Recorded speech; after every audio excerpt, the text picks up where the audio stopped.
All right, now let me show you PAVE, our formal verification pipeline. We'll be focusing on Mavlink today, but it has the expandability to look at other protocols. What we do here is generate formal models using large language models and then look for vulnerabilities. When we find them, we try the attacks in simulation and then later over the air. The whole point is to lower the barrier to entry for doing formal methods on cyber physical systems.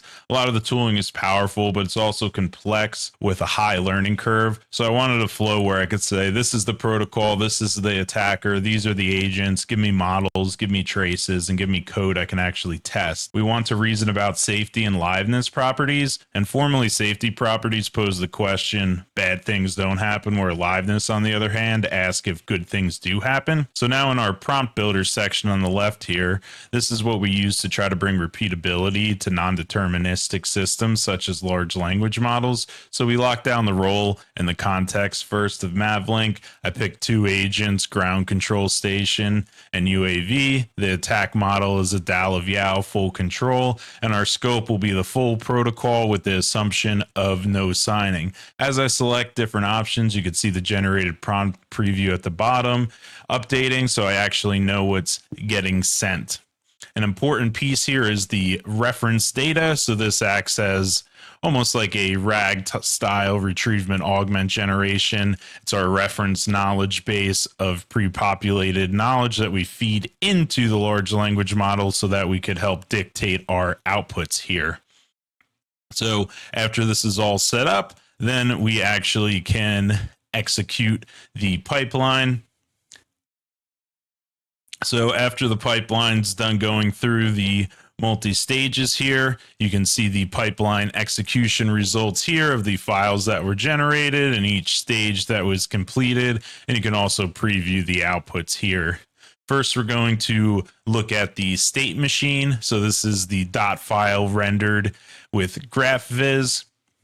That way we could see Mavlink at a higher level of abstraction. You can see the usual path here that the state machine flows of a init, heartbeat, handshake, sync, and then in operation where we have the messages being handled, passed back and forth, and then we've got a couple of error paths here at the bottom. Next, we'll look at the new XMV output here.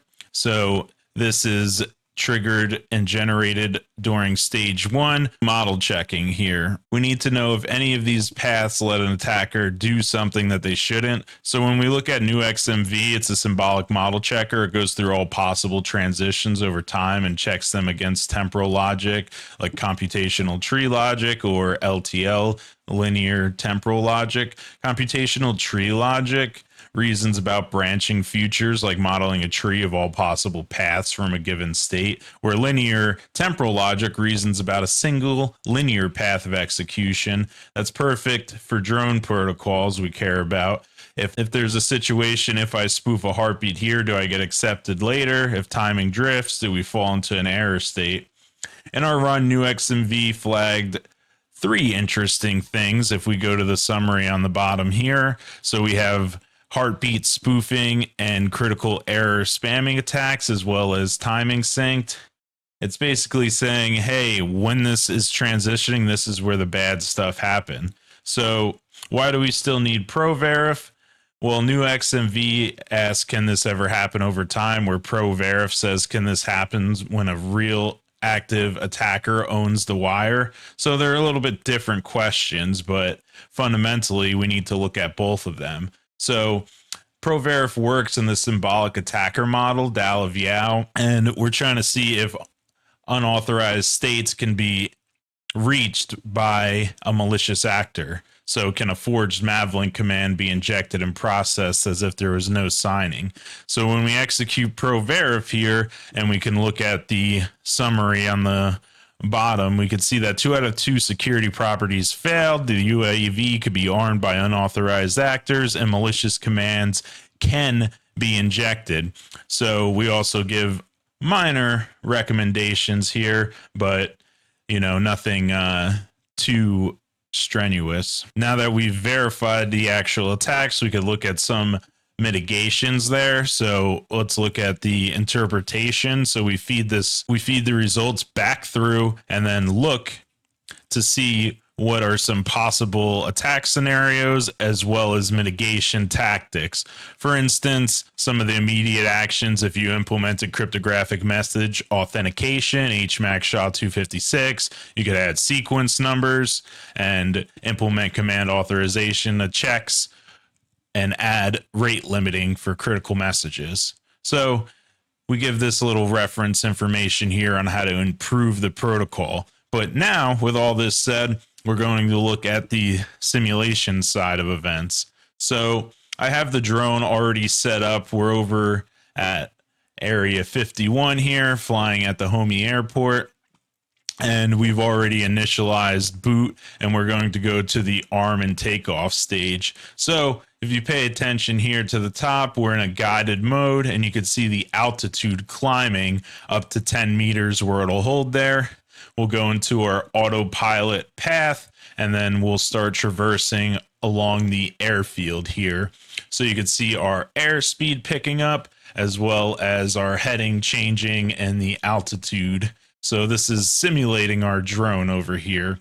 On the left, we have some of our attacks here. So what we're going to do is actually force an emergency landing.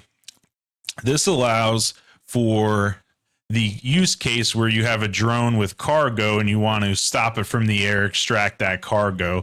Let's say that you had a popular shopping app that used drones for delivery and you saw a box coming over air and you wanted to acquire a new pair of shoes. This is where you could execute that landing attack.